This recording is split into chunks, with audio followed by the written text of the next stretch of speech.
Hello everyone, कैसे हो सब और कैसे चल रही है आपकी प्रिपरेशन। यहाँ पर एनसीईआरटी की सीरीज आपके लिए चल रही है फ्री ऑफ कॉस्ट, जो कि एग्जाम्पलर सीरीज है, जिसमें कि हम चैप्टर को रिवाइज करते हैं विद इन 10 to 15 मिनट्स और उसके बाद हम करते हैं क्वेश्चंस एग्जाम्पलर के, जो कि आपकी एनसीईआरटी की अलग टेक्स्ट बुक है, जो कि आपने एक टेक्स्ट बुक देखी होगी। उसके अलावा एक और टेक्स्ट बुक चलती है एनसीईआरटी एग्जाम्पलर की। तो यहाँ पर आपको एग्जाम्पल के क्वेश्चंस कराए जाते हैं, प्लस आपको एक्सरसाइजेस से क्वेश्चंस कराए जाते हैं और एनसीईआरटी आपको थ्योरी के फॉर्म में पूरी रिवाइज कराई जाती है। तो आप इस सेशन से अगर अभी तक नहीं जुड़े हैं तो जरूर जुड़ जाइए।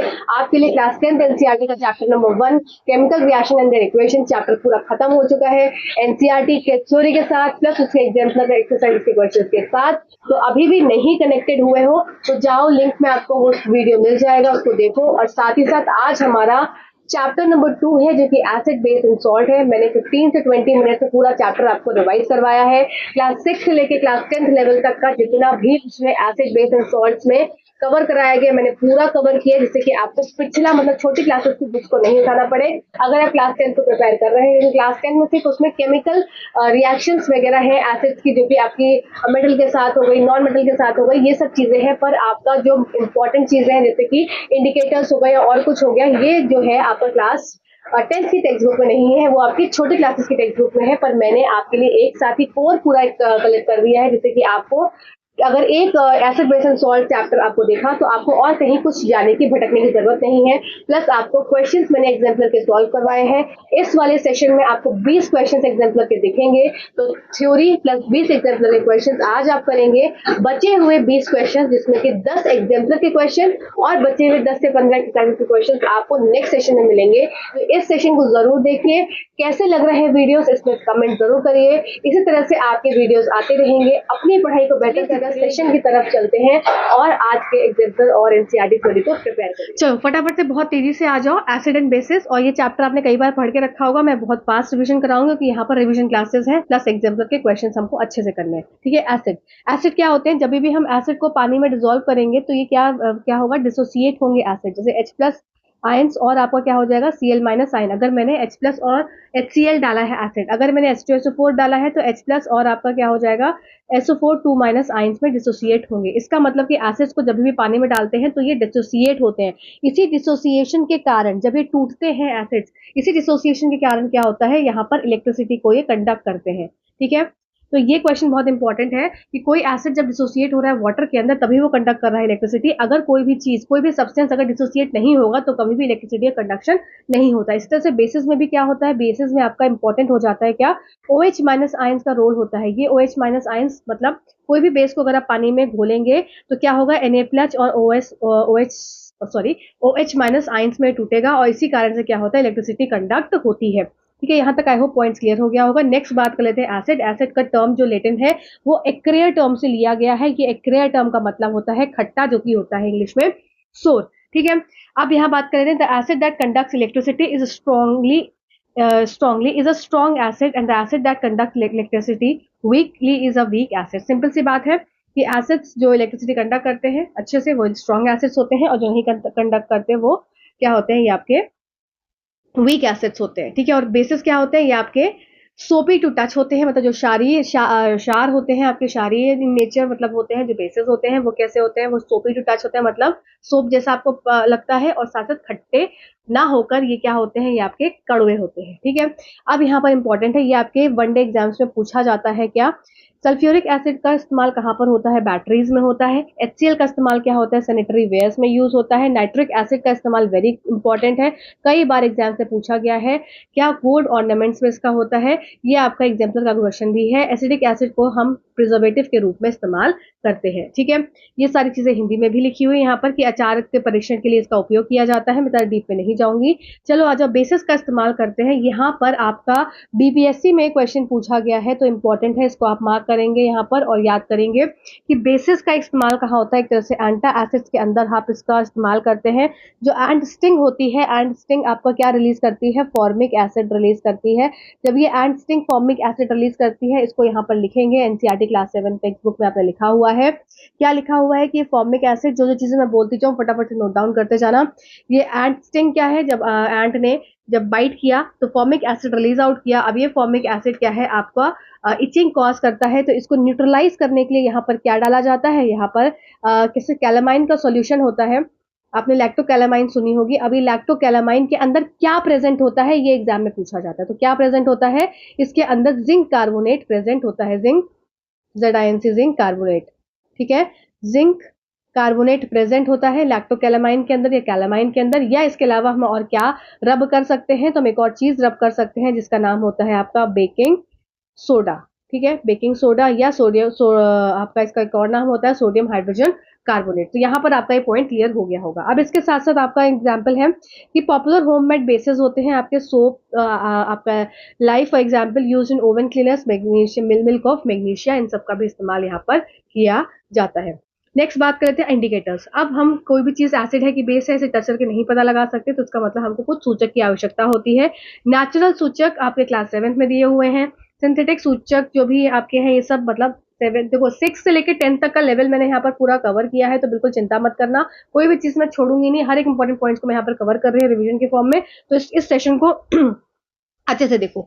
चलो यहाँ पर आ जाते हैं। पहली बात इंपॉर्टेंट कि आपके नेचुरल जो सूचक क्या हो सकते हैं, टर्मरिक और लिटमस पेपर। ठीक है, तो हम सबसे पहले समझते हैं क्या आपका टर्मरिक के बारे में। तो टर्मरिक क्या होता है, येलो कलर की होती है, सबको पता है येलो इन नेचर होती है। अब ये क्या करते हैं, रुमाल के ऊपर रुमाल को डिप कर दिया किसमें, टर्मरिक के सॉल्यूशन में, मतलब कि आपका जो हल्दी का विलेन है उसमें क्या कर दिया, इस रुमाल को घोल दिया, वो कर दिया। तो ये जब करेंगे तो इसके ऊपर पूरा पूरा पूरा पूरा कैसा हो जाएगा, पीले पीले रंग की इस तरह से आपको रुमाल देखने को मिलेगा, हल्दी वाला रुमाल है। अब इसके ऊपर क्या किया, अब इसमें टेस्ट करा क्या किस ये आपका कोई भी चीज एसिड है कि बेस है। ठीक है, एसिड डालोगे इसके ऊपर, नींबू की ड्रॉप डालोगे कोई फर्क नहीं पड़ेगा, येलो का येलो रहेगा। पर इसकी जगह पर अगर क्या डाल दोगे, आप डालोगे क्या, सोप डालोगे, डिटर्जेंट डालोगे। तो यहाँ पर मान लो मेरे पास एक ईयरबड है, ईयरबड पे मैंने सोप लगा लिया और उसमें मैंने फ्लावर बना दिया, तो यहाँ पर कलर आपको देखने को मिलेगा रेड कलर का, जिस जिस पार्ट में सोप लगा हुआ होगा। तो इसका मतलब हम ये समझ सकते हैं कि बेसिस में कलर क्या हो जाता है, रेड कलर हो जाता है। और आपका एसिड जब रहता है तो कलर हमेशा येलो का येलो ही रहता है। तो ये एक इंडिकेटर नेचुरल हो गया जो कि आपको पढ़ना है और इंपॉर्टेंट है। ठीक है, यहाँ तक क्लियर हो गया। चलो अब बात करते हैं लिटमस। तो लिटमस पेपर आपका ये भी एक तरह का नेचुरल इंडिकेटर है और एग्जाम में ये पूछा जाता है कि लिटमस पेपर कैसे बनता है। तो ये आपका लाइकेन से बनता है, एक्सट्रैक्टेड। ये कहाँ से एक्सट्रैक्शन होता है इसका, तो इसका एक्सट्रैक्शन होता है लाइकेन से। लाइकेन से एक तरह का म्यूचुअल रिलेशन है किसके बीच में, फंगस और एल्गी के बीच में एक म्यूचुअल रिलेशन होता है। तो ये आपके एग्जाम में चीजें पूछी जाती हैं, तो इसको आपको दिमाग में रखना है। ठीक है, हमने क्या समझा लाइकेन के बारे में। लाइकेन क्या है, एक तरह से आपका लिटमस का जो है, मतलब लिटमस का पेपर बनाता है, लिटमस इंडिकेटर बनाता है जो कि लाइकेन से बनता है। और लाइकेन जो आपका ये लिटमस पेपर है ये पर्पलिश कलर का बनता है। और जब इसमें क्या आप डालते हैं, देखो BAR होता है, अगर एसिड है तो ब्लू कलर का लिटमस पेपर है अगर, तो ब्लू कलर का तो ये रेड में कन्वर्ट हो जाएगा, और बेस है तो रेड से ब्लू में कन्वर्ट हो जाएगा। अभी आगे और आपको डीपली समझ में आएंगी चीजें। चलो नेक्स्ट समझ लेते हैं। यही चीज यहाँ पर लिखी हुई है कि litmus solution is a purple dye which is extracted from lichen, it has a purple colour in distilled water, when added to an acidic solution it turns red, when added to basic solution it turns blue. अच्छा, एक और आपका natural indicator की तरह use होता है जो कि है आपका रेड कैबेज। रेड कैबेज, ठीक है, और आपका टर्मरिक हमने देख लिया, coloured petal of some of the flowers जैसे पिटूनिया, गेरेनियम, ये सब भी अभी हम आगे देखेंगे। यहाँ पर आ जाओ देख लो, यहाँ पर रोज, चाइना रोज के बारे में आपको पढ़ना है, ये इंपॉर्टेंट है, आपकी एनसीईआरटी का है। देखो चाइना रोज इंडिकेटर आपका लाइट पिंक कलर का होता है। जैसे ही इस चाइना रोज इंडिकेटर में क्या करेंगे, एसिड को डाल देंगे तो कन्वर्ट हो जाएगा किसमें, ये डार्क पिंक कलर में। एसिड आपको अगर एसिड पड़ा होगा तो ये डार्क पिंक या मजेंटा कलर में, आप डार्क पिंक कलर में चेंज हो जाएगा। अगर बेस रहेगा सॉल्यूशन तो ये किस में कन्वर्ट हो जाएगा, ग्रीनिश कलर में कन्वर्ट हो जाएगा। तो यहाँ पर ये आपको याद रखना है। इंडिकेटर आपका पिंकिश कलर का होता है डार्क पिंक में जब आपका एसिड होता है, मजेंटा कलर बोल सकते हैं, या फिर ग्रीनिश जब आपका बेस होता है। ठीक है, इसके बाद आ जाते हैं नेचुरल इंडिकेटर्स में, जो कि मैंने अभी आपको जस्ट बताया कि क्या हमने देखा था लिटमस का। तो लिटमस का सॉल्यूशन आप यहाँ देखो जरा ध्यान से, क्या है, ये आपका रेड लिटमस पेपर है और ये आपका ब्लू लिटमस पेपर है। हमेशा ये पता है कि एंड रिजल्ट क्या होना चाहिए, ये हमें पता होना चाहिए। एसिड है, एसिड में B से R, मतलब हमेशा एंड रिजल्ट क्या हो जाएगा, रेड। हमेशा जब एसिड होगा एंड रिजल्ट क्या रहेगा, रेड रहेगा। तो इसका मतलब कि कोई भी तरह का पेपर है आपका, वो कन्वर्ट किस में हो जाएगा, रेड में। अगर रेड लिटमस पेपर है तो ये रेड का देखो रेड ही रहा, पर अगर ब्लू लिटमस पेपर है तो ब्लू से कन्वर्ट होगा किसमें, रेड में कन्वर्ट हो रहा है। इसी तरह से बेस, बेस का एंड रिजल्ट क्या होता है, ब्लू। तो अगर रेड लिटमस पेपर है तो कन्वर्ट हो जाएगा ब्लू में, और ब्लू है तो ब्लू का ब्लू ही रहेगा। तो हमें ये समझ में आता है कि एसिड रहेगा तो ब्लू से रेड में कन्वर्ट हो जाएगा, बेस रहेगा तो रेड से ब्लू में कन्वर्ट हो जाएगा। ये सब आपको पता होगा, ठीक है। चलो नेक्स्ट देख लेते हैं, टर्मरिक हमने देख लिया। नेक्स्ट देखते हैं methyl orange. Methyl orange as a indicator. तो यहाँ पर अगर आपका यहाँ पर देखो कि जब न्यूट्रल सॉल्यूशन रहता है तो आपको ऑरेंजिश येलोइश कलर का रहता है। अगर एसिड प्रेजेंट हो जाएगा, इसमें एसिड डाल देंगे न्यूट्रल सॉल्यूशन में, तो रेडिश ऑरेंजिश कलर का हो जाएगा। अगर बेस डालोगे तो सेम का सेम रहेगा। इसको याद करो, एज सच आपके एग्जाम से पूछ लिया जाता है, ठीक है। फिनोप्थिलीन रहेगा तो हमेशा याद रखना न्यूट्रल सॉल्यूशन में क्या रहेगा, फिनोप्थिलीन ऐसे ट्रांसपेरेंट सा रहता है। अगर एसिड रहेगा तो ये सेम रहेगा, पर अगर बेस डाल दोगे तो पिंक कलर का चेंज हो जाएगा। इसका मतलब बेस डालने से कलर क्या हो रहा है, चेंज हो रहा है। यहाँ पर देखो जस्ट उल्टा हो जा रहा है क्या मिथाइल ऑरेंज में, कि हम बेस है, बेस में सेम रहेगा, बेस में सेम रहेगा। उसमें क्या था आपका फिनोप्थिलीन वाले में बेस में पिंक हो जा रहा था, एसिड में सेम रह रहा था, ठीक है। तो जस्ट उल्टा है, इसको याद रखने का तरीका है कि बेस में पिंक हो जा रहा है फिनोप्थिलीन डालने से, और एसिड है तो सेम रहेगा, ठीक है, न्यूट्रल सॉल्यूशन की तरह सेम रहेगा, ठीक। चलो आज जो नेक्स्ट स्लाइड देख लेते हैं। अब कुछ ऑल्फैक्टरी इंडिकेटर्स होते हैं, जैसे जो आपके घ्राण सूचक होते हैं। इसमें क्या होता है, आपका एसिड रहेगा तो हमेशा अगर नींबू डाल देते हैं, एसिडिक एसिड या विनेगर डाल देते हैं किसमें, आप ऑनियन के ऊपर, तो ये क्या रहता है, ये उसकी स्मेल आपको पता है कि ऑनियन की स्मेल आपको मतलब आएगी। और अगर बेस डालोगे तो अपनी स्मेल को लूज कर लेगा। इसी तरह से क्लोव डालोगे तो स्मेल उसमें रहेगी क्लोव की, एसिड डालोगे अगर, और अगर कोई बेस डाल दोगे तो वो क्या करेगा, अपनी स्मेल को लूज कर देगा, ठीक है। चलो अब यहाँ पर कुछ और इंपॉर्टेंट बिंदु है जिसको आप नोट करेंगे पेन पेपर लेके, ठीक है, पेन पेपर लेके नोट करेंगे, बहुत इंपॉर्टेंट। आपके एग्जाम में क्वेश्चन आता है कि एसिड रेन कैसे बनती है। तो एसिड रेन कैसे बनती है, जो पॉल्यूटेंट्स हैं, पॉल्यूटेंट्स ये कंबाइन कर जाते हैं। पॉल्यूटेंट्स मतलब पॉल्यूटेंट्स कंबाइन नहीं करते, पॉल्यूटेंट्स क्या रिलीज आउट करते हैं, आपका कार्बन डाइऑक्साइड, सल्फर डाइऑक्साइड और आपका नाइट्रोजन डाइऑक्साइड, ये सब गैसेस के फॉर्म में रिलीज आउट करते हैं। अब ये गैसेस कंबाइन करती है किससे, जब रेन होती है तो रेन ड्रॉप्स से ये कंबाइन करेंगी और क्या बना लेगी, ये आपका बनाती है, ये दोनों कंबाइन हो गए और बना लेते हैं आपके कार्बोनिक एसिड। फिर आपका एस से हो जाएगा सल्फ्यूरिक एसिड, और आपका एन से हो जाएगा नाइट्रिक एसिड। ये रेन ड्रॉप्स के साथ जब रिलीज आउट होते हैं, नीचे गिरते हैं, तो जैसे ताजमहल हो गया, इन सबको क्या करते हैं, या बिल्डिंग्स हो गई, इन सबको हिस्टोरिकल मॉन्यूमेंट्स, प्लांट्स, इन सबको क्या करते हैं, डैमेज कॉज करते हैं। तो ये डैमेज कॉज करते हैं, ये डैमेज नहीं कॉज कर रहे, ठीक है। CO2 SO2 directly damage cause नहीं कर रहे, ये इनडायरेक्टली डैमेज कॉज करते हैं, जबकि ये जब ये सेकेंडरी पॉल्यूटेंट्स में कन्वर्ट हो जाते हैं प्राइमरी पॉल्यूटेंट्स रेन ड्रॉप के साथ मिलकर। एंडबाइट का हमने समझ लिया था कि फॉर्मिक एसिड रिलीज आउट कर रहा है, और क्या क्या आप कैलेमाइन डाल रहे हैं, जिंक कार्बोनेट होता है कैलेमाइन के अंदर, ये आपको याद रखना है, या और कोई तरह का आप बेस डाल सकते हैं जैसे sodium hydrogen carbonate. Soil treatment important है। सॉइल ट्रीटमेंट, अगर सॉइल आपकी एसिडिक हो गई, मतलब बहुत ज्यादा अम्लीय हो गई, और अगर सॉइल बहुत ज्यादा बेसिक हो गई, तो आपको क्या डालना है, तो दो चीजें आपकी एनसीईआरटी टेक्स्ट बुक में लिखी है, इसको आपको याद रखना है एज सच। तो एसिडिक रहेगी तो आपको डालना है यहाँ पर क्विक लाइम, ठीक है, आप क्या डालेंगे, क्विक लाइम डालेंगे। और अगर सॉइल बहुत ज्यादा बेसिक हो गई तो उसमें आप डाल देंगे कंपोस्ट। ये आपकी एनसीईआरटी में दी हुई है, आपको इसको एज सच याद रखना है, स्क्रीनशॉट ले लो उसका जल्दी से फटाफट से। चलो नेक्स्ट स्लाइड पे चलते हैं। नेक्स्ट है यहाँ पर केमिकल प्रॉपर्टीज ऑफ एसिड्स आ जाता है। अब यहाँ से आपका क्लास 10 स्टैंडर्ड में जो दिया हुआ है चैप्टर, वो इंक्लूड होगा, ठीक है। अभी तक हमने क्लास 6 7 8 में जो सब चीजें दी हुई हैं वो सब मैंने यहाँ पर इंक्लूड किया है, मेजरली 7th में दिया हुआ है। चलो तो स्टार्ट कर देते हैं फटाफट से। यहाँ पर जब एसिड की रिएक्शन किसके साथ दी हुई है, मेटल के साथ, तो एसिड रिएक्ट करता है किसके साथ, मेटल के साथ, तो सॉल्ट और हाइड्रोजन गैस रिलीज आउट होती है। एसिड मान लो HCl है, ये रिएक्ट कर रहा है जिंक मेटल के साथ, तो क्या बना लेगा, ZnCl2 बना लेगा, जो कि है क्या आपका सॉल्ट, और प्लस यहाँ से हाइड्रोजन गैस रिलीज आउट होगी। अब ये हाइड्रोजन गैस क्या करती है, पॉप साउंड टेस्ट करती है। जब भी आप ये बर्निंग कैंडल्स के आगे लाते हैं तो यहाँ पे देखो, यहाँ पे जो गैस रिलीज आउट हो रही है, ये जो गैस निकल रही है, ये बुलबुले जो निकल रहे हैं, इसके अगर कैंडल लाओगे तो पॉप साउंड है, तो इसका मतलब हाइड्रोजन गैस रिलीज होती है जब आपका एसिड की रिएक्शन हो जाती है किसके साथ, मेटल के साथ हो जाती है, ठीक है। क्लियर हुआ। तो नेक्स्ट देखते हैं, जब मेटल रिएक्ट करता है किसके साथ, बेस के साथ। तो when a base reacts with a metal, it involves the formation of salt along with the liberation of hydrogen gas such reactions are not possible with all metals.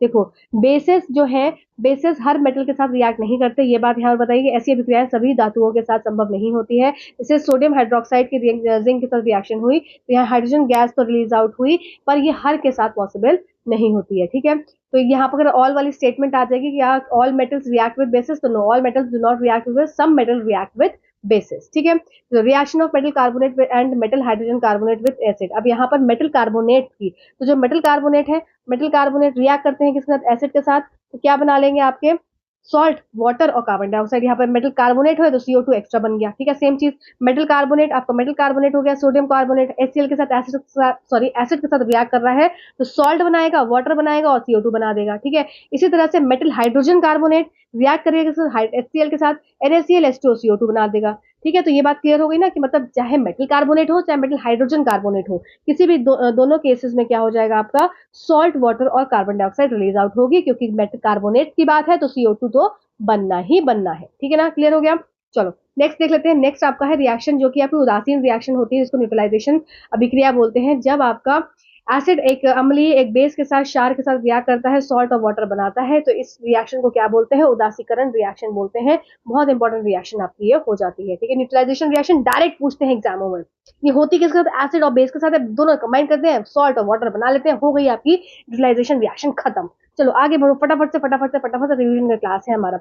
अब metal के oxide react करते हैं अगर आपके acid के साथ, तो क्या होता है, देखो यहां से आपके क्वेश्चंस बनते हैं।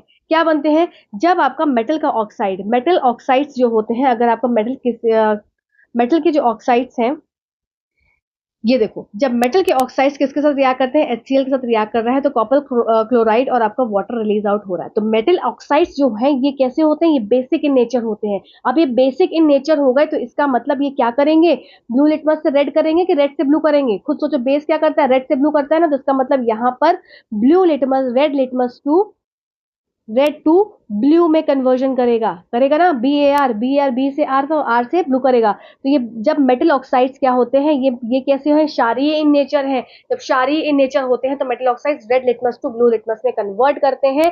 ये आपका एग्जाम में पूछ लिया जाता है इनडायरेक्ट फॉर्म में। ये किस तरह से पूछता है, मैं आपको क्वेश्चन कराऊंगी तो उसमें इंक्लूड कर दूंगी, ठीक है। when acid reacts with metal oxides, both neutralize each other, in such respective salts water are formed. Acid react with the metal oxides, ठीक। तो अभी ये लाइन समझ में आई कि metal oxide basic in nature है, तो इसका मतलब क्या करेंगे, रेड टू ब्लू कन्वर्ट कर देंगे। और दूसरी लाइन क्या हमने समझी कि जो एसिड होते हैं रिएक्ट करते हैं जब मेटल ऑक्साइड्स के साथ, तो सॉल्ट और वाटर बना लेते हैं। यहाँ पर आपको देख सकते हैं इस तरह से, blue green colour of the solution is due to the formation of copper chloride. ये आपसे एग्जाम में पूछते हैं कि ब्लू ग्रीन कलर क्यों बना, क्योंकि कॉपर क्लोराइड बन गया, ठीक है ना। चलो और नेक्स्ट फटाफट से कि reaction of non metallic oxides with base. Non metallic oxides जो होते हैं ये कैसे होते हैं, ये आपके एसिडिक इन नेचर होते हैं, ठीक है। कैसे होते हैं ये, this are acidic in nature. Acidic in nature है, इसका मतलब ये ब्लू लिटमस टू क्या करेंगे, आपके रेड में कन्वर्ट होंगे। ये इंपॉर्टेंट पॉइंट है यहाँ पर। जब नॉन मेटेलिक ऑक्साइड रिएक्ट करता है किसका, बेसिस के साथ, ठीक है। जब नॉन मेटेलिक ऑक्साइड्स आपके बेसिस के साथ रिएक्ट कर रहे हैं तो क्या बना रहे हैं, they form salt and water. This chemical reaction acid base neutralisation reaction, ठीक है, क्लियर हो गया।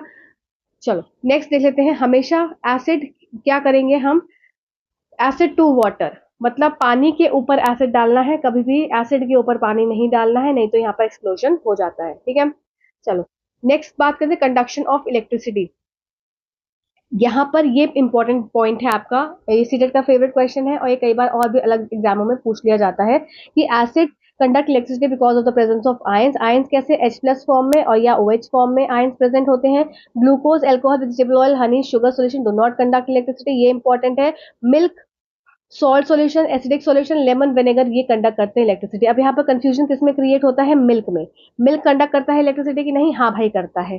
ग्लूकोज, अल्कोहल, अल्कोहल करता है कि नहीं करता है, नहीं करता है, ठीक है, अल्कोहल। फिर यहाँ पर आपका एक और आ जाएगा कौन सा, डिस्टिल वाटर, डिस्टिल वाटर भी आ जाएगा, डिस्टिल वाटर, ठीक है। ये भी क्या होता है, ये भी आपका कंडक्ट नहीं करता है। तो यहाँ पर जो नहीं करते हैं उसको वापस से देख लो, डिस्टिल वाटर हो गया, ग्लूकोज हो गया, अल्कोहल हो गया, वेजिटेबल ऑयल हो गया, हनी हो गया, शुगर सोल्यूशन हो गया, ये सब कंडक्ट नहीं करते हैं electric, do not conduct electricity. Milk, salt solution, acidic solution, lemon, vinegar conduct करते हैं इलेक्ट्रिसिटी। ये बहुत ज्यादा इंपॉर्टेंट स्लाइड है, ठीक है। अब यहाँ पर देख लो, आपको एक बार स्ट्रॉन्ग एसिड और स्ट्रॉन्ग बेसिस के आपको नाम पता होने चाहिए। हमेशा अगर स्ट्रॉन्ग एसिड की रिएक्शन स्ट्रॉन्ग बेस के साथ होगी तो रिएक्शन कैसी हो जाएगी, न्यूट्रलाइजेशन रिएक्शन हो जाएगी। ठीक है, अब अगर स्ट्रॉन्ग एसिड की रिएक्शन वीक वीक बेस के साथ होगी तो हमेशा सॉल्यूशन विलेन कैसा बनेगा, स्ट्रॉन्ग एसिड, स्ट्रॉन्ग मतलब एसिड वाला बनेगा। अगर यहाँ पर स्ट्रॉन्ग बेस की रिएक्शन वीक एसिड के साथ हो जाएगी तो आपका विलेन कैसा बनेगा, बेस वाला बनेगा। स्ट्रॉन्ग जो चीज स्ट्रॉन्ग होती है वो विलेन कैसा बनेगा, बेसिक बनेगा। स्ट्रॉन्ग बेस है, वीक एसिड है, तो विलेन कैसा बना, बेसिक बना। स्ट्रॉन्ग एसिड है, वीक बेस है, विलेन कैसा बना, एसिड। ठीक है, इसको यहां से समझेंगे, ये मैंने लिखा हुआ है, ये आपको स्लाइड में दे भी दूंगी सारी। When a strong acid and strong base combine, जब स्ट्रॉन्ग एसिड और स्ट्रॉन्ग बेस का कॉम्बिनेशन होता है तो न्यूट्रलाइजेशन रिएक्शन हो जाती है। स्ट्रॉन्ग एसिड अगर वीक बेस के साथ रिएक्ट करता है तो हमेशा जो चीज स्ट्रॉन्ग रहेगी, जो चीज भारी है वैसा ही विलेन बन जाएगा, जो चीज वीक है उस पर विलेन नहीं बनेगा। स्ट्रॉन्ग बेस है तो हमेशा सॉल्यूशन कैसा बनेगा, विलेन आपका अल्कलाइन या क्षारीय बनेगा। वीक एसिड और वीक बेस है तो न्यूट्रलाइजेशन रिएक्शन बन जाएगी। ठीक है, यहाँ तक बात क्लियर हो गई। चलो अब यहाँ पे आप एक चीज और याद रख लेना, एक बार इसको सजने निकाल से देख लेना। मैं तो ये बोलूंगी इसका स्क्रीनशॉट निकाल कर, इसका प्रिंट निकाल कर एक बार अपनी टेबल टॉप पे लगा देना। आपको दिमाग में ये पता होना चाहिए कि दिस इज वीक एसिड। ठीक है, आपको ये पता होना चाहिए दिस इज वीक एसिड। ठीक है, आपको ये पता होना चाहिए ये वीक बेस है। आपको ये पता होना चाहिए ये वीक बेस है। ठीक है, ये इंपॉर्टेंट है इसमें। फिर यहाँ पर आपको पता होना चाहिए HBr, HCl तो आपको सबको पता ही है, HNO3 ये सब क्या है, स्ट्रॉन्ग एसिड्स हैं। H2SO4 आपको पता ही है, स्ट्रॉन्ग एसिड है। स्ट्रॉन्ग बेस में NOH, KOH आपको पता होना चाहिए, ये आपको पता होना चाहिए, ये आपको पता होना चाहिए। तो ये जो इतने इंपॉर्टेंट है ये आपको पता होने चाहिए। चलो अगले, चलो फटाफट से। अब देखो यहाँ पर रेन वाटर, देखो ये आपको जो स्लाइड लगाई है ना, ये एनसीईआरटी की स्लाइड है। ठीक है, इसी जगह पर एक और मैं यहाँ पर साइड में देखो इमेज लगी हुई है। इसके बाद ये देखने के बाद आपको 2 मिनट बाद एक और इमेज दिख रही है। क्लास 7 एनसीईआरटी टेक्स्ट बुक का पेज नंबर मेरे पास है नोटेड, पेज नंबर 50 पे ये आपको देख रहा है। ये भी आपको याद रखना है, इस पे भी एग्जाम में डायरेक्ट क्वेश्चन पूछ लिए जाते हैं। ठीक है, डायरेक्टली आपको पता है। ऑरेंज, टोमेटो, ठीक है, टोमेटो में ऑक्सालिक एसिड होता है, स्पिनिच में भी ऑक्सालिक एसिड होता है, तो यहाँ पर टोमेटो के साथ साथ में लिख देना स्पेनिच, आपके पालक। ठीक है, तो ये स्लाइड इंपॉर्टेंट है, इसको याद कर लेना। ठीक, नेक्स्ट देखते थे कॉमन सॉल्ट का इस्तेमाल कहाँ हो जाता है। ये आपका formation of sodium hydroxide, formation of sodium hydroxide ये आपका है when electricity is pass through the aqua solution of NaCl, जिसको आप सोडियम क्लोराइड, जिसको आप बोलते हैं brine. This is brine, it decompose to form sodium hydroxide. जब पानी की रिएक्शन इसके साथ हो जाती है तो NaOH बन जाता है। इट इज क्लोर एल्कली प्रोसेस, ये आपको उसमें देखने को मिलेगा, किसमें, आपको एग्जाम्पल क्वेश्चन में। ठीक है, ब्लीचिंग पाउडर की रिएक्शन क्या होती है, ब्लीचिंग पाउडर जब कैल्शियम हाइड्रोक्साइड, आपका कैल्शियम हाइड्रोक्साइड जो कि आप स्लेक लाइम के नाम से जानते हैं, ठीक है, स्लेकिंग ऑफ लाइम होता है, ये क्लोरीन की रिएक्शन हो जाती है इसके साथ। ठीक है, तो ये क्या बनाता है, कैल्शियम ऑक्सीक्लोराइड बनाता है। इसके फॉर्मुलेज आपसे एग्जाम में डायरेक्टली पूछे जाते हैं, इसीलिए आपको इसको याद रखना पड़ेगा। ठीक है, नेक्स्ट देख लेते हैं यूज ऑफ ब्लीचिंग पाउडर कहाँ पे, ऑक्सीडाइजिंग एजेंट की तरह यूज होता है, डिसइंफेक्टेंट की तरह यूज होता है, ब्लीचिंग इंडस्ट्री में इसका इस्तेमाल होता है, पानी पे कीटाणु रहित बनाने के लिए, फिर ऑक्सीकरण एजेंट के लिए, फिर ब्लीचिंग उद्योगों में इसका इस्तेमाल होता है। Next baking soda, baking soda आपका क्या है, केमिकल नेम, जिसको आप सोडियम हाइड्रोजन कार्बोनेट के नाम से भी जानते हैं, जो कि कैसे बनता है, आपका NaCl NH3 H2O से बन के NaHCO3 आपका बन जाता है। NaHCO3 को जब डिसोसिएट होता है तो Na2CO3 और CO2, मतलब बेकिंग सोडा आपका, इसका केमिकल नेम क्या है, NaHCO3 मेजर, आपको ये याद रखना है। यूजेस ऑफ बेकिंग सोडा आप सबको पता है क्या है, एसिडिटी में इसका रिमूव, मतलब एसिडिटी को रिमूव आउट करने में, इंडाइजेशन में, वाटर को सॉफ्ट करने में, फिर आपका सोपी फॉर्म का होता है, इसलिए फायर एक्सटिंग्विशर में इसका इस्तेमाल होता है। फिर remove dirt material without damaging property, as a pesticide भी इस्तेमाल होता है। तो इसका मतलब बेकिंग सोडा का इस्तेमाल बहुत ज्यादा, सोडा एसिड फायर एक्सटिंग्विशर में, making of the baking powder में, फिर एक तरह से एसिड को न्यूट्रलाइज करने में बेकिंग सोडा का इस्तेमाल करता है। एंड डिस्टिंग हुई बेकिंग सोडा लगा लो, बच जाओगे। ठीक है, year drop cosmetic personal care में भी इसका इस्तेमाल होता है, और डो को रिलीज आउट, मतलब इंक्रीज आउट करने में भी इसका इस्तेमाल होता है। ठीक है, एक बार देख लो फटाफट से। तो नेक्स्ट देख लेते हैं, नेक्स्ट है आपका बेकिंग पाउडर में, जब हम जो बेकिंग पाउडर कैसे बनता है, बेकिंग सोडा में जब टार्टरिक एसिड या कोई एसिड डाल दो, या सिंपल बेकिंग सोडा आपके पास है, उसमें अगर थोड़ा सा आपने नींबू निचोड़ दिया तो वो आपका बन जाएगा बेकिंग पाउडर, मतलब थोड़ा सा एसिड प्रेजेंट होता है।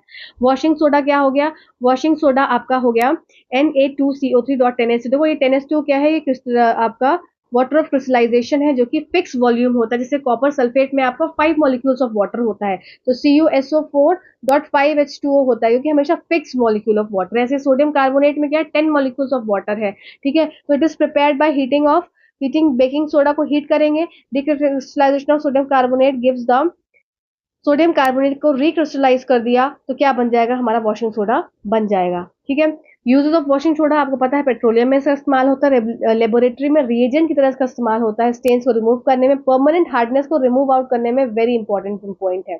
ठीक है, सोडियम कार्बोनेट का इस्तेमाल।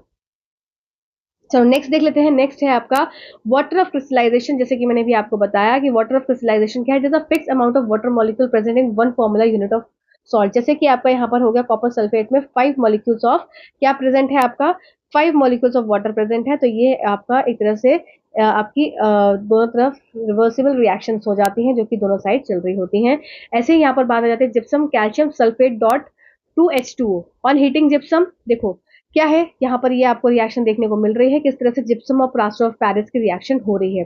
देखो ये जिप्सम है आपका, ठीक है, ये जिप्सम है, ये जिप्सम है। तो ये कैसे बनता है, जब आपका कैल्शियम सल्फेट हेमीहाइड्रेट, ये हाफ है यहाँ पर इसलिए इसको हेमीहाइड्रेट बोलते हैं, जब ये 1/2 3/2 वाटर मॉलिक्यूल से रिएक्ट करता है तो जिप्सम का फॉर्मेशन होता है। ठीक है, अब जिप्सम का फॉर्मेशन जब इसको 373 केल्विन पे इसको हीट आउट करते हैं तो क्या बन जाता है, ये आपका प्लास्टर ऑफ पेरिस बन जाता है। ठीक, तो यहाँ पर आप देख सकते हैं कि gypsum on heating gypsum at 373 Kelvin it loses water molecule and become calcium sulfate hemihydrate, जिसको प्लास्टर ऑफ पेरिस बोलते हैं। तो जिप्सम से हमने क्या कर लिया, इससे हमने जब इसको हीट किया 373 केल्विन पे तो क्या हो गया, वाटर मॉलिक्यूल्स रिलीज आउट हो गए और प्लास्टर ऑफ पेरिस बन गया। Plaster of Paris is a white powder, on mixing it with water it changes again to the gypsum. ठीक है, gypsum plaster of Paris, plaster of Paris gypsum, तो एक दूसरे में कन्वर्ट होते रहते हैं। ठीक है, अब यहाँ पे मैंने कुछ पीवाईक्यूज को ऐड किया है, वो हम बाद में करेंगे, पहले हम करेंगे इससे पहले इसके एग्जाम्पलर क्वेश्चन। आई होप यहाँ तक आपका क्विक रिविजन हुआ होगा, 10 मिनट से थोड़ा एक्सीड आउट हो गया होगा, क्योंकि आपका ये क्लास 6 से लेके क्लास 10 तक मैंने पूरा आपका acid base and salt cover किया है। अब कोई पॉइंट यहाँ पर छूटा हुआ नहीं है। ठीक है, आई होप आपको सेशंस अच्छे लग रहे हो, प्लीज डू कमेंट आपको अगर सेशंस अच्छे लग रहे हो। चलो आप फटाफट से एग्जाम्पलर की तरफ चलते हैं। चलिए तो भाई आ जाइए जल्दी से एग्जाम्पलर क्वेश्चंस को, और फटाफट आज ही हम इस पूरे क्वेश्चंस को कंप्लीट करेंगे, है ना। 30 से 35 क्वेश्चंस हैं और फटाफट से हमको कंप्लीट करना है। पहला क्वेश्चन है आपका, what happens when a solution of N acid is mixed with a solution of a base. मैंने अभी आपको क्या बताया था, मैं ज्यादा नहीं पढ़ूंगी, आप खुद पढ़िए, स्पीड में करेंगे, बहुत सारे क्वेश्चंस कम समय में। ठीक है, एसिड की रिएक्शन हो रही है किसके साथ, आपकी एसिड की रिएक्शन हो रही है किसके साथ, बेस के साथ। जब एसिड की रिएक्शन बेस के साथ होती है तो कौन सी रिएक्शन होती है, वो उदासीकरण रिएक्शन होती है, न्यूट्रलाइजेशन रिएक्शन होती है। तो क्या बनाती है, हमेशा सॉल्ट प्लस आपका क्या बनाती है, वाटर का रिलीज आउट करती है, सॉल्ट प्लस वाटर। ठीक है, एक एसिड हो गया आपका HCl और आपका बेस हो गया NaOH। ठीक है, क्या बन गया, NaCl बन गया और H2O आपका रिलीज आउट हो गया। प्लस यहाँ पर लॉट्स ऑफ हीट रिलीज होती है, बहुत सारी हीट रिलीज होती है। इसका मतलब ये कौन सी रिएक्शन हो गई, ये हमारी एक्सोथर्मिक रिएक्शन हो गई, उसमें आपकी शेपी रिएक्शंस हो गई। ठीक है, तो अब क्या इसमें कर दिया है ऑप्शंस कि विलयन का तापमान बढ़ जाता है। हाँ सही बात है, जो विलयन है, जो temperature of the solution increases. ठीक है, विलयन का तापमान कम हो जाता है, बिल्कुल नहीं, ऐसा कुछ भी नहीं होता, टेम्परेचर डिक्रीज नहीं होता है। Temperature of the solution remain same, ऐसा कुछ नहीं हो रहा है, क्योंकि अभिक्रिया हो रही है तो तापमान समान नहीं रहेगा। सॉल्ट फॉर्मेशन टेक्स प्लेस, हाँ ये बात भी ठीक है कि लवण का निर्माण होता है, तो इसका मतलब ऑप्शन नंबर 1 और 4 करेक्ट उत्तर है, जो कि आपका ऑप्शन नंबर डी में दिया हुआ है। ठीक है, मजा आया क्वेश्चन में, एग्जाम्पलर के पहले क्वेश्चन में। चलो अगले क्वेश्चन की तरफ चलते हैं। अगला क्वेश्चन है हमारा, an aqueous solution turns red litmus to blue। ठीक है, excess addition of which of the following solution would reverse the change। एक जलीय घोल का लाल लिटमस घोल को नीला कर देता है, सिंपल सी चीज है। तो यहाँ पर खुद सोचो, एक्वा सॉल्यूशन जो है, एक कोई सॉल्यूशन है, मतलब ये मेरे पास एक बीकर है, इसमें कोई एक सॉल्यूशन भरा हुआ है। ठीक है, कोई सॉल्यूशन भरा हुआ है जो कि टर्न कर रहा है रेड लिटमस को टू ब्लू। अब यहाँ पर जो लिटमस पेपर डाला है, इसके अंदर लिटमस पेपर डाल दिया इस तरीके से, ये सॉल्यूशन है, मुझे नहीं पता कौन सा सॉल्यूशन है। ठीक है, कौन सा सॉल्यूशन है मुझे नहीं पता। अब इसने क्या किया, रेड लिटमस को क्या करना शुरू करा, ब्लू में कन्वर्ट करना शुरू करा। इसका मतलब कन्वर्जन क्या हो रहा है, रेड से ब्लू की तरफ हो रहा है। अब कन्वर्जन रेड से ब्लू की तरफ हो रहा है, तो इसका मतलब पहले लिटमस पेपर रेड था, अब ब्लू हुआ। इसका मतलब मैं ये समझ सकती हूँ कि इसके अंदर जो ये सॉल्यूशन बना प्रेजेंट है, वो क्या है, एक क्षारीय है, एक बेस है। समझा इतनी बात, समझी इतनी बात कि नहीं समझी। अब यहाँ पर क्या है, excess addition of which of the following solution would reverse the change. अब यहाँ पर क्या है, वापस से ये जो धीरे धीरे ब्लू होता चला जा रहा है, ये पूरा ब्लू हो जाएगा, स्ट्रिप पूरी ब्लू हो जाएगी रेड से।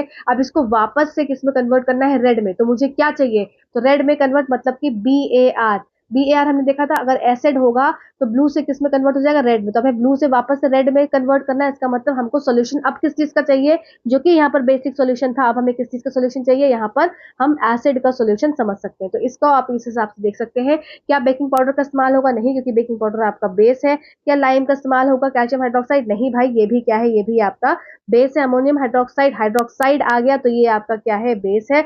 यहाँ पर हाइड्रोक्लोरिक एसिड है, हाँ ये हमारा एसिड है, तो एसिड हमारा कन्वर्ट कर देगा वापस से किसमें, रेड कलर में कन्वर्ट कर देगा, कि ब्लू लिटमस 2 क्या कन्वर्ट करता है, रेड करता है, एसिड। ठीक है, मजा आया क्वेश्चन में। चलो नेक्स्ट क्वेश्चन की तरफ चलते हैं। नेक्स्ट क्वेश्चन है आपका, चलिए, during the preparation of hydrogen chloride gas on a humid day, the gas is usually pass through a guard tube containing calcium chloride. ठीक है, गार्ड ट्यूब है, इसमें कैल्शियम क्लोराइड प्रेजेंट है। ठीक, the role of calcium chloride taken in a guard tube is to, देखो इसमें क्या होता है, जब भी आपका ह्यूमिड डे मतलब कि ऐसी ऐसी स्थिति जहां पर क्या है, ह्यूमिडिटी बहुत है, ठीक है, वातावरण में, तो उसमें क्या है, हाइड्रोजन क्लोराइड का क्या है, प्रिपरेशन हो रहा है, और ये किसके थ्रू पास हो रहा है, गार्ड ट्यूब के थ्रू पास हो रहा है, और इसमें क्या प्रेजेंट है, कैल्शियम क्लोराइड।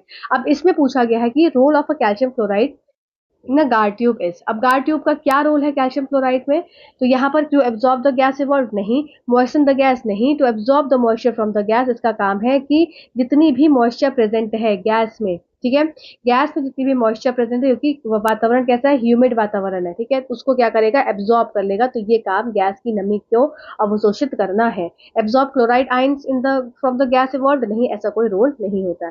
चलो नेक्स्ट क्वेश्चन की तरफ चलते हैं। Next, which of the following salt does not contain water of crystallisation, निम्नलिखित में से किस लवण में क्रिस्टलीकरण जल नहीं होता है, तो देखो किसमें नहीं होता है, washing soda, baking soda, blue vitriol या बेकिंग सोडा, तो खुद सोचो, जिप्सम में आपका होता है फॉर्मूला। चलो यहाँ पर क्वेश्चन नंबर 4 लिखो, और यहाँ पर लिखो कि फॉर्मूला ऑफ जिप्सम, अभी जस्ट हमने पढ़ा है, फॉर्मूला ऑफ जिप्सम आपका होमवर्क है, और कोई होमवर्क अपना कंप्लीट नहीं कर रहा है, बहुत गलत बात है। वॉशिंग सोडा में क्या हो जाएगा, Na2CO3.10H2O, ठीक है। बेकिंग सोडा का फॉर्मूला, बेकिंग सोडा का फॉर्मूला मुझे कौन बताएगा, चलो जस्ट सेकेंड, मार्कर चेंज, देखो यहाँ पर बेकिंग सोडा का NaHCO3 हो जाएगा, ब्लू विट्रॉल का फॉर्मूला क्या हो जाएगा आपका, CuSO4.5H2O, ब्लू विट्रॉल आपका कॉपर सल्फेट आपका हाइड्रेटेड फॉर्म में, इसको हम ब्लू विट्रॉल के नाम से जानते हैं। तो इसमें हमें किसका नहीं मिला, तो आंसर हो जाएगा आपका option number B, baking soda जो होता है वो वाटर क्रिस्टलाइजेशन नहीं लेता है, मतलब उसके पास नहीं रहता। नेक्स्ट क्वेश्चन है आपका, sodium carbonate is a basic salt because it is a salt of, क्या है सोडियम कार्बोनेट बेसिक, क्यों सोडियम कार्बोनेट बेसिक है आपका। अब देखो ये क्वेश्चन आपका बहुत अच्छा क्वेश्चन है एग्जाम्पलर का, इसमें आप वेरी इंपॉर्टेंट लगाएंगे, अब आपके सारे कॉन्सेप्ट यहाँ पर यूज में आएंगे। हमने क्या पढ़ा था, स्ट्रॉन्ग एसिड की रिएक्शन अगर स्ट्रॉन्ग बेस के साथ रहेगी तो रिएक्शन कैसी रहेगी, न्यूट्रलाइजेशन रिएक्शन रहेगी। स्ट्रॉन्ग एसिड की रिएक्शन अगर वीक बेस के साथ रहेगी तो सॉल्यूशन कैसा बनेगा आपका, एसिडिक बनेगा, ठीक है।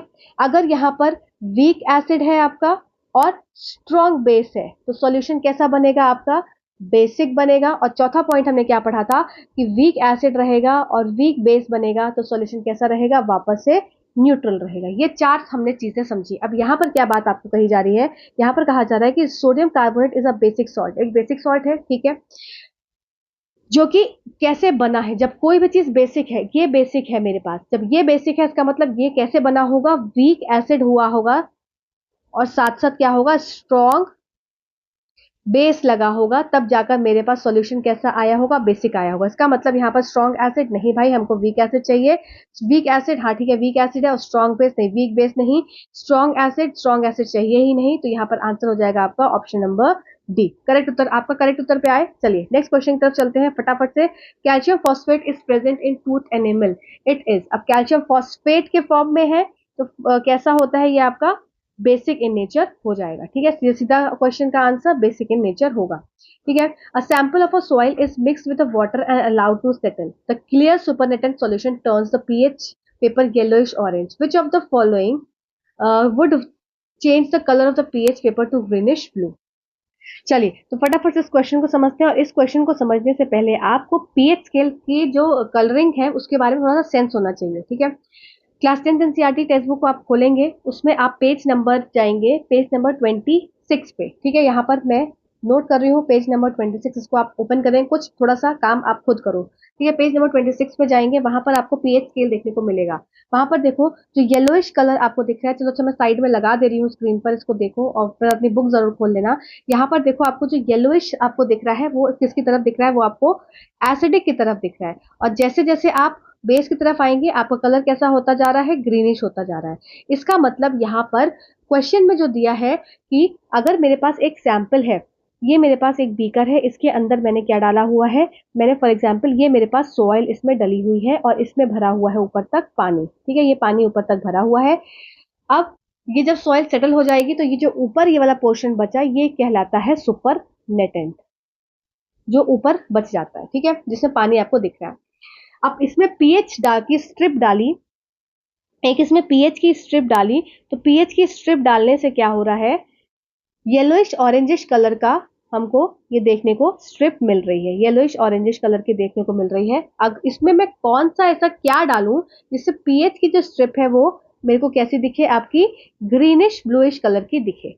आप खुद सोचो, यहाँ पर येलोइश कलर कहाँ पे दिख रहा है, येलोइश कलर दिख रहा है एसिडिक की तरफ, इसका मतलब मुझे बेस की तरफ आना है जो कि ग्रीनिश कलर है।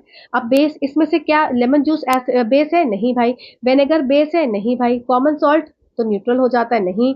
एंटा एसिड, हाँ एंटा एसिड इज अ बेस, तो मेरा आंसर क्या हो जाएगा, एंटा एसिड। तो देखो लॉजिकली क्वेश्चन पूछा गया था, क्वेश्चन अच्छा है, एक बार वापस इसको देख लेंगे। ठीक है, नेक्स्ट क्वेश्चन देखो, विच of the following gives the correct increasing order of acidic strength, सबसे ज्यादा कौन ज्यादा आपके जो स्ट्रेंथ के वाइज है निम्नलिखित में से कौन सा अम्लीय शक्ति का सही बढ़ता क्रम देता है।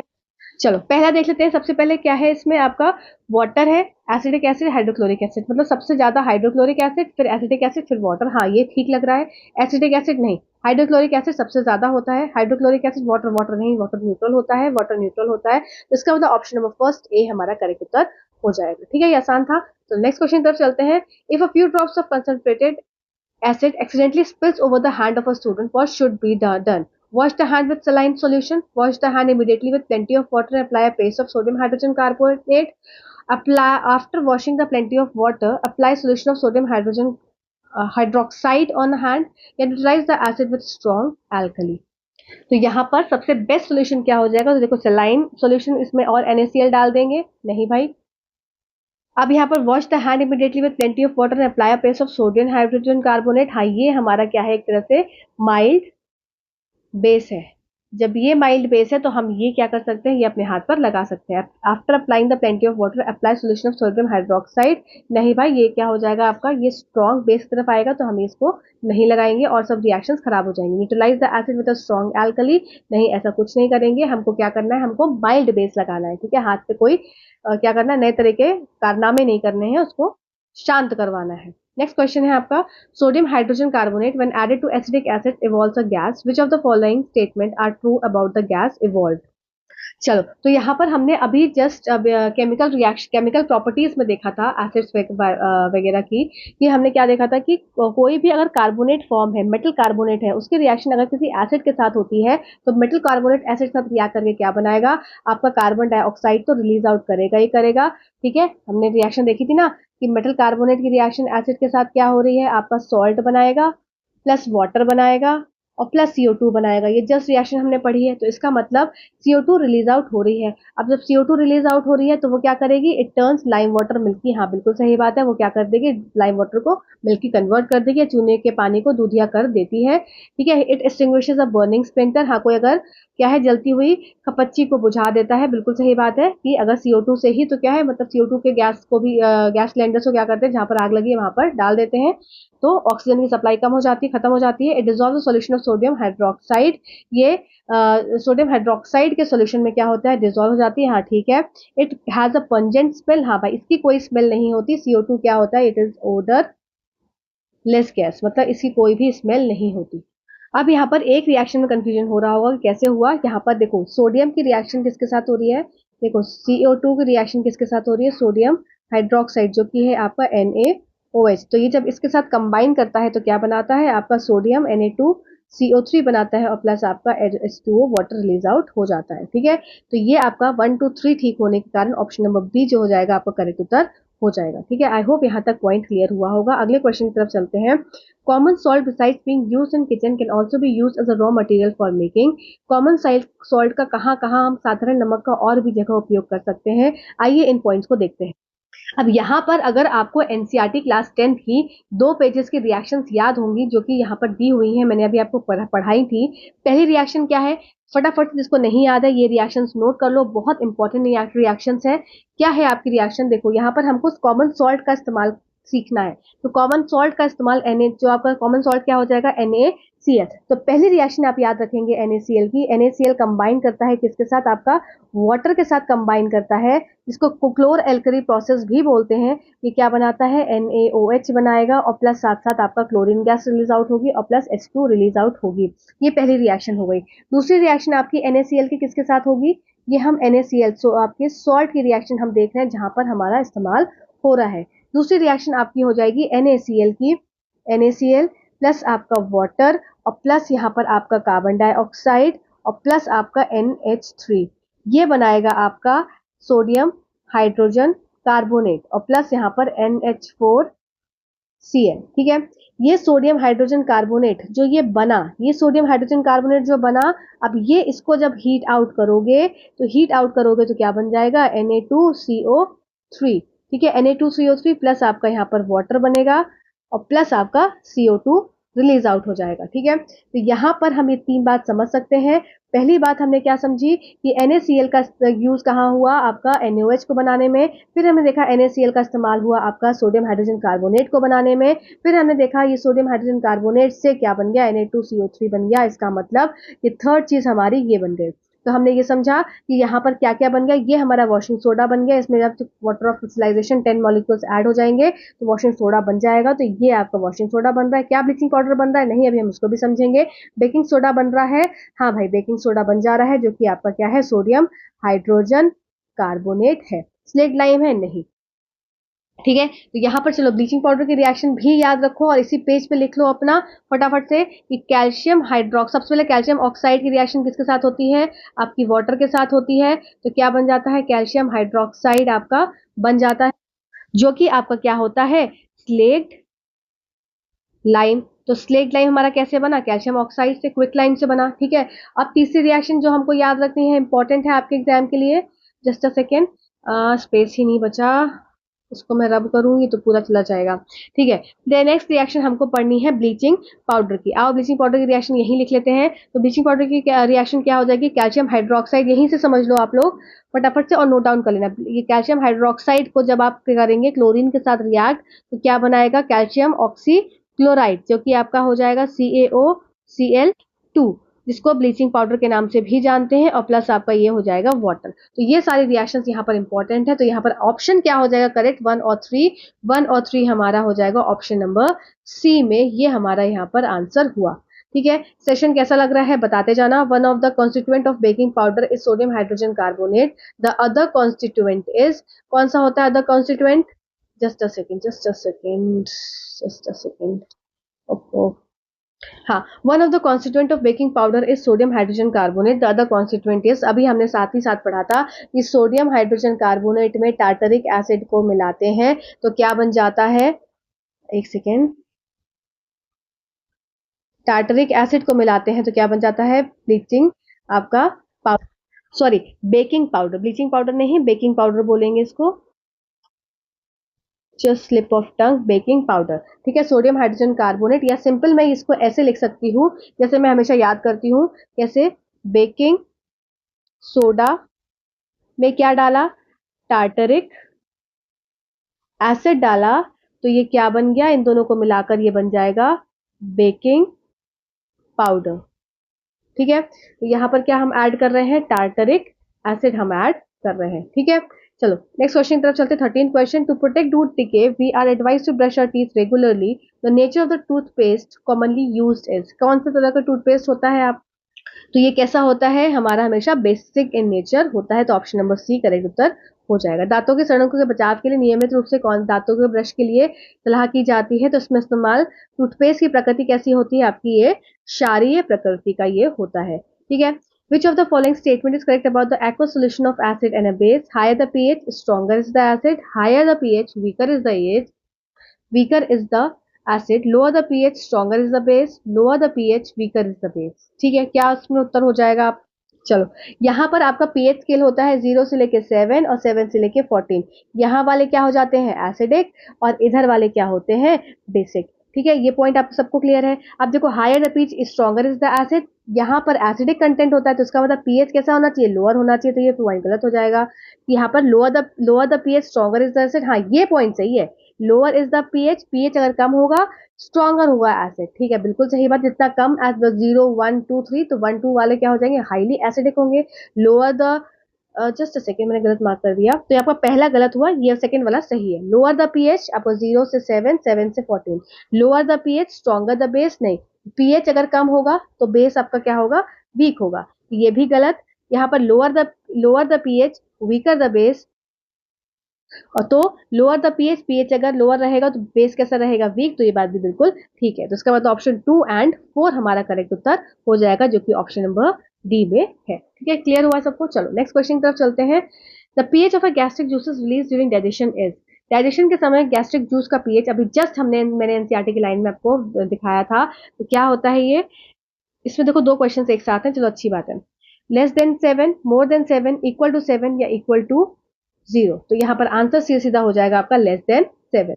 तो इसका मतलब आंसर हमारा क्या हो जाएगा? लेस देन, मतलब ऑप्शन नंबर ए करेक्ट उत्तर हो जाएगा। ठीक है, which of the following phenomena occur when a small amount of acid is added to, जब जल में थोड़ी मात्रा में अम्ल मिलाया जाता है तो क्या होता है? आयनाइजेशन रिएक्शन, हाँ बिल्कुल सही बात है कि आयनीकरण हो जाता है। न्यूट्रलाइजेशन हो जाता है, क्या एसिड और वाटर को ऐड मिलाओगे तो क्या न्यूट्रलाइजेशन होगा? नहीं, बिल्कुल नहीं होगा। डाइल्यूशन हो जाएगा, हाँ, अगर एसिड में पानी को मिलाएंगे, ठीक है, एसिड में पानी को मिलाएंगे तो डाइल्यूशन होगा, हाँ बिल्कुल सही बात है। क्या सॉल्ट का फॉर्मेशन हो रहा है? नहीं भाई, एसिड और बेस की रिएक्शन नहीं है, यहाँ पर एसिड और वाटर की रिएक्शन है, तो ये भी नहीं होगा। तो इसका मतलब 1 और आपका 3 जो है वो करेक्ट उत्तर है, जिसके हिसाब से 1 और 3 ऑप्शन नंबर बी में आपका उत्तर देखने को मिलेगा। ठीक है, नेक्स्ट क्वेश्चन की तरफ चलते हैं। In an attempt to demonstrate electrical conductivity through the electrolyte, the following apparatus was set up, which among the following statement are correct?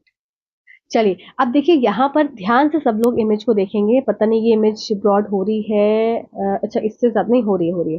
देखो सब लोग यहाँ पर ध्यान से देखो इस इमेज को। ये इमेज इन्होंने दी हुई है एनसीईआरटी एग्जाम्पलर में। क्या है यहाँ पर? आपको ये पूरा सर्किट कैसा दिख रहा है? क्लोज सर्किट दिख रहा है। इसका मतलब बल्ब जो है वो जलता हुआ दिख रहा है। मतलब एक हम ये समझ के चल रहे हैं। अच्छा, जल रहा है कि नहीं जल रहा है मत समझो, ये तो हमें क्वेश्चन में ही पूछा गया है।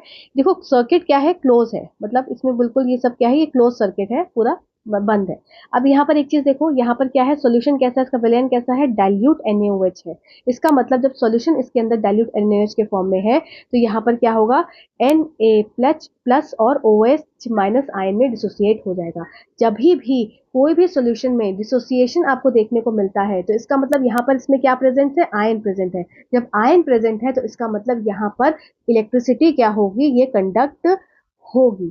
ठीक है, इलेक्ट्रिसिटी कंडक्ट होगी क्योंकि यहाँ पर प्रेजेंट है आयंस, इसके कारण इलेक्ट्रिसिटी कंडक्ट हो रही है। तो इसका मतलब पहली चीज हम ये बोल सकते हैं कि यस, कंडक्शन क्या हो रहा है? इलेक्ट्रिसिटी का हो रहा है। आओ अब बाकी चीजों को, यहाँ पर क्वेश्चन को हम देखते हैं। क्या क्वेश्चन है कि bulb will not glow because electrolyte is not acidic. अब देखो ये NaOH है, NaOH है, इसका मतलब ये बेस है। अब चाहे बेस हो, चाहे HCl हो, चाहे आपका इवन सॉल्ट सॉल्यूशन हो, जब भी डिसोसिएशन होगा उसके केस में क्या होगा? बल्ब ग्लो करेगा। इसका मतलब क्या होगा? बल्ब जलेगा। तो ये आपका ऑप्शन गलत होगा क्योंकि एसिडिक दे दिया। यहाँ पर बेसिक और नॉट, मतलब एसिडिक नहीं है बेसिक है, ये ऐसा कुछ नहीं है। कोई भी हो, बेस हो सॉल्ट हो, बल्ब ग्लो करेगा क्योंकि उसमें आयनाइज हो रही है वो चीजें। Bulb will glow because NaOH is a strong base and it furnishes for conduction. हाँ, ये बात बिल्कुल ठीक है। ठीक, bulb will not glow because circuit is incomplete. भाई ऐसा कुछ नहीं है, सर्किट यहाँ पर कंप्लीट दिखाया हुआ है। Bulb will not glow because it depends upon the type of electrolytic solution. ऐसा भी कुछ नहीं है। तो आंसर हमारा हो जाएगा ओनली 2, आपका करेक्ट उत्तर हो जाएगा। ठीक है, चलो हिंदी में भी देख लो कि इलेक्ट्रोलाइट के माध्यम से विद्युत चालक के को प्रदर्शित करने के प्रयास में निम्नलिखित का उपकरण स्थापित किया गया है। बल्ब नहीं चमकेगा क्योंकि इलेक्ट्रोलाइट अम्लीय नहीं है, ऐसा कुछ भी नहीं है। बल्ब चमकेगा क्योंकि NaOH एक मजबूत आधार है और चालन के लिए आयन का इधर से उधर होता है बदलाव, ठीक है। बल्ब नहीं चमके क्योंकि सर्किट अधूरा है, ऐसा कुछ नहीं है। बल्ब नहीं चमके क्योंकि यह इलेक्ट्रोलाइटिक समाधान के प्रकार पर निर्भर करता है, ऐसा भी कुछ नहीं है। तो ऑप्शन नंबर 2 करेक्ट उत्तर हो जाएगा। चलिए आइए अगले क्वेश्चन की तरफ चलते हैं। Which of the following is use for dilution of gold? सीधा सीधा आता है, डिल्यूशन ऑफ गोल्ड के लिए क्या इस्तेमाल होता है? सबको पता है ये वाला आंसर, फटाफट से। तो यहाँ पर आपने एनसीईआरटी की लाइंस देखी होगी, आपको आगे दिखेगी मेटल नॉन मेटल में, एक्वारीजिया, ठीक है। एक्वारीजिया होता क्या है? ये HCl, ये हमेशा याद रखना, इसको नोट करो। HCl और HNO3 को आपको 3:1 के रेशियो में लेना होता है। जब ये 3:1 के रेशियो में होता है तो इसको क्या बोला जाता है? इसको बोला जाता है एक्वारीजिया। वेरी इंपॉर्टेंट, ठीक है। चलो अगले क्वेश्चन की तरफ चलते हैं। अगला क्वेश्चन है आपका, विच of the following is not a mineral acid? चलिए, तो विच of the following is not a mineral acid, यहाँ पर नॉट पूछा गया है, तो हमारा आंसर हो जाएगा क्या?